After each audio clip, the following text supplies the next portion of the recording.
નર્મદાથી સમાચાર મનસુખ વસાવાના નિશાને આરટીઆઈ કાર્યકરો પર મનસુખ વસાવાના આરોપ આરટીઆઈના કાયદાનો કેટલાક લોકો દુરુપયોગ કરે છે। કાયદો સારો પણ કેટલાક લોકો ખોટી રીતે ઉપયોગ કરે છે।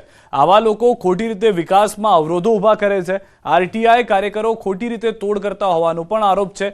વસાવાના ગામ જૂના રાજમાં બની રહ્યો છે રસ્તાનું કામ બંધ થતા ગ્રામજનોએ આપ્યું આવેદનપત્ર। કલેક્ટર અને મનસુખ વસાવાને આપ્યું આવેદનપત્ર।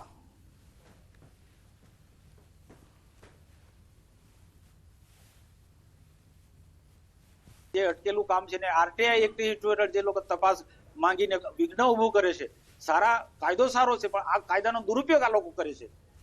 સરકારના ઘણા બધા કામોમાં કોઈનું કરી તો આ લોકો વિઘ્ન ઉભું કરે છે। ન માંગવાનો જગ્યાએ તપાસ માંગે છે અને આવી રીતના ચાલુ કામ છે એને રોકવાનો પ્રયત્ન કરે છે। એ જિલ્લાના વિકાસના હિતમાં કોઈ બરોબર નથી। તો આવા આરટીઆઈ એક્ટિવિસ્ટોને પણ મારી નમ્ર વિનંતી છે, તમને ભગવાને સારી સદબુદ્ધિ આપી છે તો તમારા સદબુદ્ધિનો લોકોના વિકાસ માટે ઉપયોગ કરો। લોકોને હેરાન કરવા માટે તમે આનો ઉપયોગ ન કરો। અને મને ખબર છે કે આ આરટીઆઈ એક્ટ સંતોષ ટોકરીની આસપાસ જ બધા ફરતા હોય છે।